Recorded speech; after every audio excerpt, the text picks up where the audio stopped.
Today we're going to be talking about discernment and why it is one of the qualities that the most successful people in the world possess.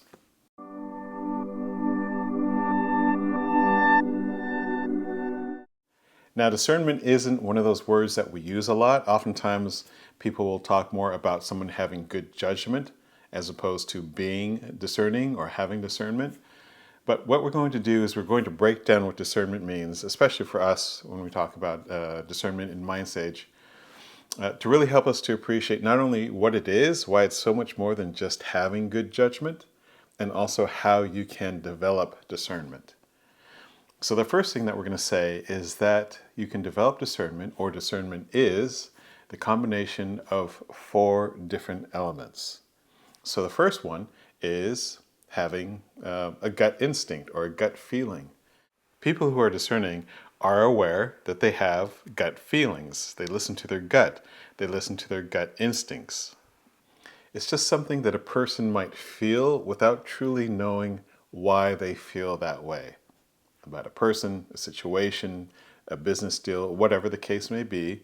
People who are aware of and listen, pay attention to their gut, they are individuals who are able to be very discerning in situations. So that's the first element. Are you aware? Do you pay attention to your gut instinct, to what your gut is telling you in certain situations?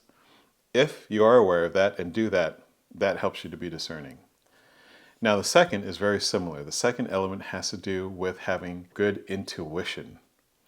So when we talk about intuition, that's very similar. It's something that you just somehow believe is going to be the right choice or not the right choice, is beneficial or is not beneficial.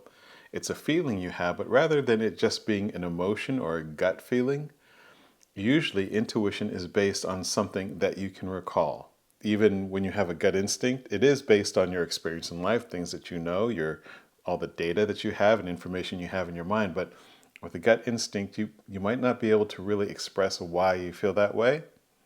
Whereas when we're talking about someone who has intuition, they are normally able to verbalize or explain a little bit about why they feel the way they do. So again, if you are able to listen to your gut instinct, you have a good gut instinct, many times you're right because you follow that.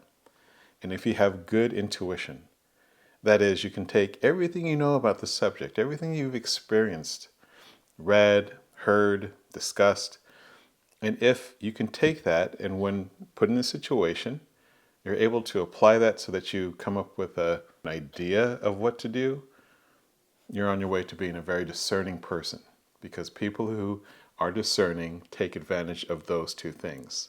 We mentioned there were 4 elements. So those first 2 elements, they have to do with what you know and how you perceive the situation or the person or the decision. The next 2 elements have to do with thinking outside of yourself. So the third element is being perceptive. When we talk about being perceptive, that means seeing beyond what is on the surface. It means seeing things that might not be obvious to other people, might not be readily discernible by other people because you look past what is on the surface. And we're not talking just about what you see, but also what you hear or don't hear, how a person says something, maybe their body language. Being perceptive might also, for example, in some type of business situation or business deal, might be applying knowledge you know about that industry to be able to see beyond what is being presented to you at the moment. So being perceptive is the third element to being discerning. And then when you're perceptive about something, a person, a situation, whatever the case may be, it's from being perceptive that you can gain the 4th element, which is insight. Insight is the ability to understand how what you have perceived plays into your decision making. In other words, you're able to draw conclusions based on what you perceived, and that gives you some intelligence or some insight that you can then base your decision on. And when you put all these things together, harness them, and use them when you are making decisions, when you're evaluating something, that's how you become someone who is discerning. There's so many places in the workplace where your gut, your intuition, being perceptive, and also being able to gain insight are so important. Suppose you're taking a look at a business deal, perhaps a merger, or perhaps it's purchasing some property. Maybe it's evaluating whether or not to hire someone, like we mentioned.